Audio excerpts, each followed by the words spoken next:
Welcome back. You're watching Business Morning on Channels Television, and we're still focusing on ECOWAS at 40. I'm having a conversation with the chairman, Export Group of the Lagos Chamber of Commerce and Industry, Mr. Obiora Madu. He's here with me in the studio. And talking to me via telephone is the Commissioner for Industry and Private Sector Promotion at ECOWAS, Mr. Kalilu Traore. Thank you so much for staying on the line.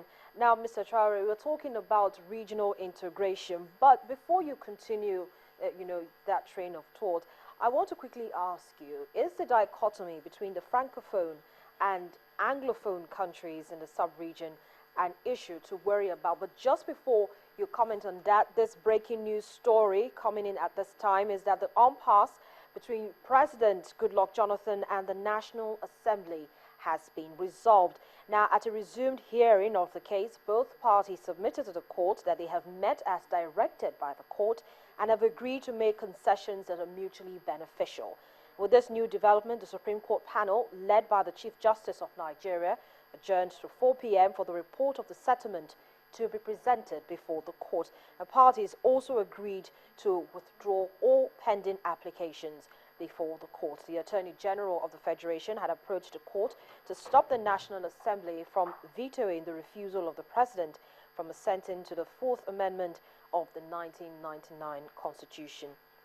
Again, the impasse between the President, Dr. Goodluck Jonathan, and the National Assembly has been resolved. Now, at a resumed hearing of the case, both parties submitted to the court that they have met as directed and have agreed to make concessions that are mutually beneficial. We'll continue to track this story as it develops. Of course, you can follow at Channels TV, that's on Twitter, to get more developments on the story, or you can visit our website, channelstv.com.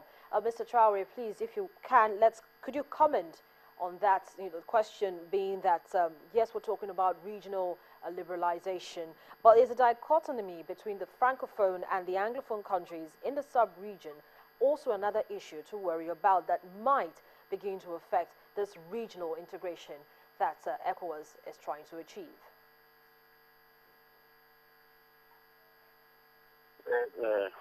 Thank you very much. I'm not sure that I've got all what you have said. But we are addressing many issues to strengthen the integration of the area of trade. One of the issues is the issue of payment system. You know that we have more than 7 currencies in the region. That is a big problem for trade facilitation. And we are working on 2 main programs. The first main program is the issue of a common single currency in the region. It is planned to have a single currency by 2020. If the program runs very well, by 2020 we should have a common currency in the region. But before that, we need to address how people can easily make trade and make payments. We are now setting up a cross-border payment system in order to make the payment more quickly, because today you need at least 5 or 6 days to have a payment system between you when you are trading from Senegal to Nigeria or from Cote d'Ivoire to Ghana. We want to get this payment in 1 day, and the cost of this payment also now is very high. You have to pay at least 5 or 6 or 7% of the trade amount. We want to reduce this cost at 1 or 2%.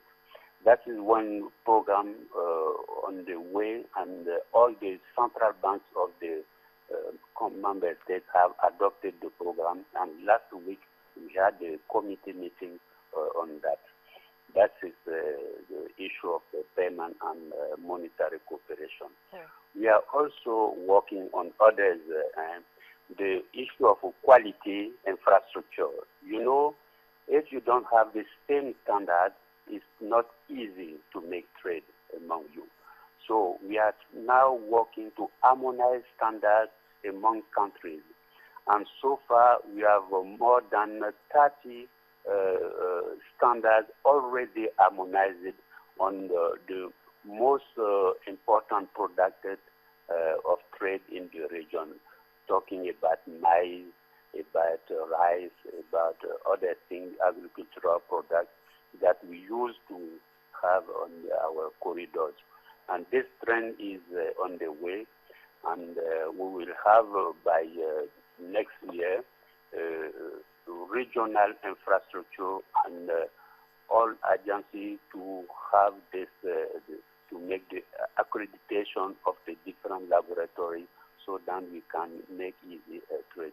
We have many other programs. I cannot list all well, of them. Mr. Chare, yes, and we'll get to all of those other programs. But I'd like Mr. Yes. Madu to comment on a couple of issues that you've actually raised. He's talking about harmonizing standards among ECOWAS countries. Now, how is this going to be like for Nigeria? Because we've got a lot of our organizations, agencies that are ensuring that most of the products that is like the SON, for instance, is ensuring that all the products are up to, you know, what's attained or what can be attained on a global sphere. And then there's some other African countries actually, you know, that do not or cannot or haven't met up to all of this. How will, you know, harmonizing standards of products and goods that, you know, we trading help going forward?